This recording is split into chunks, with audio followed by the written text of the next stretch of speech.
Sponsored by the Big 98, Nashville's #1 for new country and the home of the Bobby Bones Show.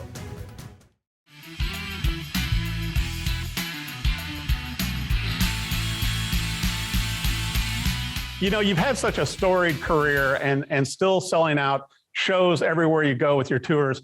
And you're actually opening up the Micky Dolenz Celebrates the Monkees here April 5th at the Ryman Auditorium in Nashville. Yes, I am. We had some dates that were pending and some new ones that were being booked.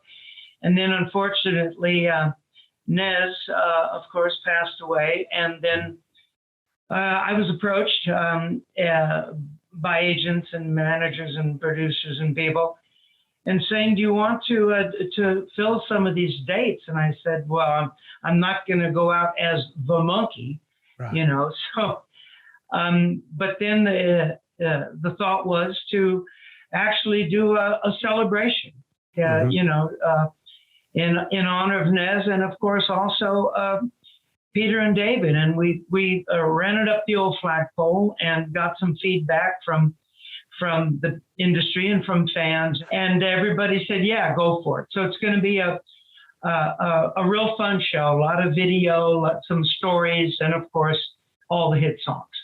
Well, you know, and you guys have so many hits, Micky, that you and the guys did together. And to see that you're going to be able to integrate, you know, film and everything else from the TV shows and obviously your many performances, you know, in my mind, when I saw the tour dates that you have upcoming, you may have to extend this tour and, you know, and make it go further and maybe even international.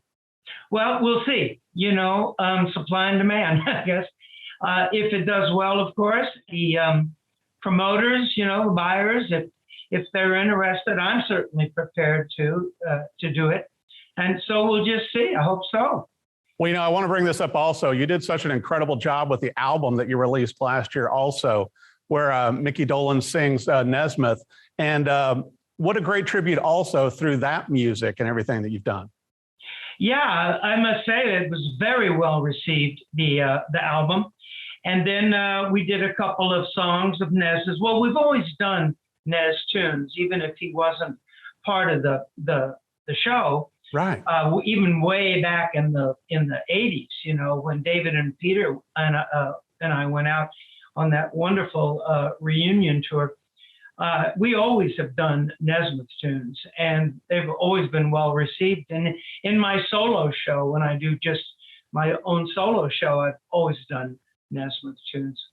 Well, you know, as a child, you know, I remember growing up and watching you guys, you know, on TV and just always looking forward, you know, to seeing the show come on and everything because you were so entertaining and with the music and everything. And I found it impressive, Micky, that the four of you were chosen for the Monkees out of 400 people trying to get on the show. That's what they say. I guess there's no accounting for taste. Obviously, they made the right choice. Well, I'd like to think so. I've always felt blessed to have been part of that cast. I've always considered it as much a cast as anything else, like of a musical. Right.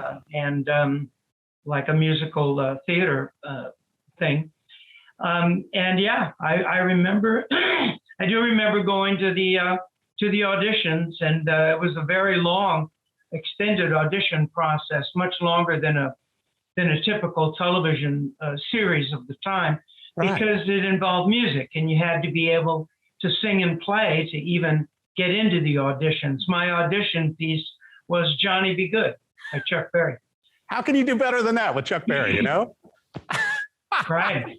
Well, I was going to bring up, too, that, you know, The Last Train to Clarksville hit #1 2 days before the show premiered even. Yeah, they had released the song. The record company had released the song, RCA, at the beginning of that month as a ramping up to the show coming on the air, yeah. Well, and I've got to ask you this, you know, I heard a rumor that when you guys were on tour as the band that, you know, an up-and-coming young guitarist, Jimi Hendrix, opened up for a few of your shows. Yes, he did, yeah. Yeah, I'd seen him in New York originally before he was still Jimmy James. And then I guess he went to England And Chaz Chandler put together the experience with Noel and Mitch. And all of a sudden, I'm at the Monterey Pop Festival and wasn't expecting anything. And all of a sudden, he walks on stage. And I said, hey, I recognize that guy. He was known as the guy that plays guitar with his teeth. He was Jimmy James. And I thought it would be a good mix because he was very theatrical. Right. And the Monkees was very theatrical. Yeah. And so he joined us for, I think, 6 or 8 shows in that very first tour. It was a little embarrassing, though, because he'd be going, Purple Haze come in my way. We want Davy. We want the Foxy Lady. Mickey Mouse. It was very embarrassing. Well, and once again, with your acting and the music and everything you've done and directing, you name it, Mickey. But your father was an actor also, and you got into it at a very young age of only 10. Yeah, my first series was Circus Boy, NBC show when I was 10 years old. And in fact, we went on a press junket to promote that show across the country with my elephant. We went by train, and the elephant was in I guess in an elephant car. And we stopped along the way, and I was playing guitar at the time. I was learning guitar, and we stopped in one place, Pittsburgh, and we had a show at Kennywood Park, a famous amusement park in Pittsburgh. And I got my little guitar, and they had a little 3-piece band, and I learned 2 or 3 songs on my guitar. Purple People Eater, I think. So because this is 1955. Yeah. And I don't know, Wooly Bully or something. I can't remember. Witch Doctor, I think. And I'm going to sit right down and write myself a letter. And I came out and I played little songs on my guitar and sang. And then the elephant came out and did tricks, So my first gig as a musician singer was opening for an elephant. But I mean, it's so amazing to me, with the many facets of your career, Mickey, to where, weren't you one of the first owners of one of the full-size Moog synthesizers also? Yeah. Yeah, I had like the second one that was ever built. And I think, up to my knowledge, I was the first one to ever use it on a pop record. It had been used on classical stuff and a couple of things, but I think I was the first to use it on pop rock and roll records. Yeah. Once again, ahead of your time, I got to bring this up too. We were talking about it before we started the interview. Your autobiography came out way back in 1993. With everything that you've done, from radio DJing to directing, shows and everything else, do you think with it being 2022, you might have to update that autobiography book a bit?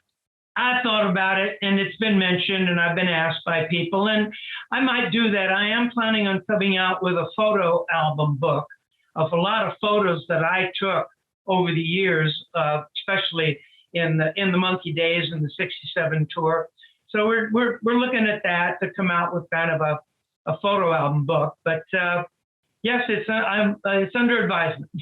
Well, I'll tell you what, you stay so busy and you've got so many talents and so many, directions and everything else. But everybody that has attended your shows that I've talked with just loves seeing you live, and you do such great justice with these songs that really, like I'm a Believer and Last Train to Clarksdale, so many hits, kind of the fabric of our lives.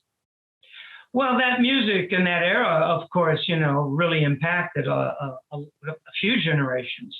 And I think having the television show rerun all those years and the big '86 reunion, but like you say, those songs are so strong. I mean, I'm a Believer, Neil Diamond, Clarksville, Boyce and Hart, Pleasant Valley Sunday, Carole King and Jerry Goffin. Those people don't write many duff tunes. Kind of hard to mess them up. And I still enjoy singing them, and I do them all in their entirety. I don't do medleys because I know that the fans are there to hear those big hits. So when you're not out fishing, let's say for your birthday or something, then are you still, working on new music? Maybe there's going to be a new album or something coming out in the next year or so? I've been thinking about it. I'm still, wallowing in the success of Dolan Sings Nesmith. Right. And we'll see. We'll see if there's going to be new music. In the meantime, I'm writing screenplays, and doing lots of other stuff, going on tour, of course, and keeping busy. You always keep busy. And, my prediction is that this tour is probably going to be extended. So I want to make sure, where should our viewers go to keep up with everything Micky Dolenz, with the tour, with everything you've got going, and, so that they can stay up to speed? MickyDolenz.com. That's easy enough. And it's going to be Micky Dolenz Celebrates the Monkees. The first show is going to be here April 5th at the Ryman Auditorium in Nashville. And I'm betting on an extended tour. Micky, thank you so much for joining the show. Thank you. Thank you very much for having me. Thanks for all the time.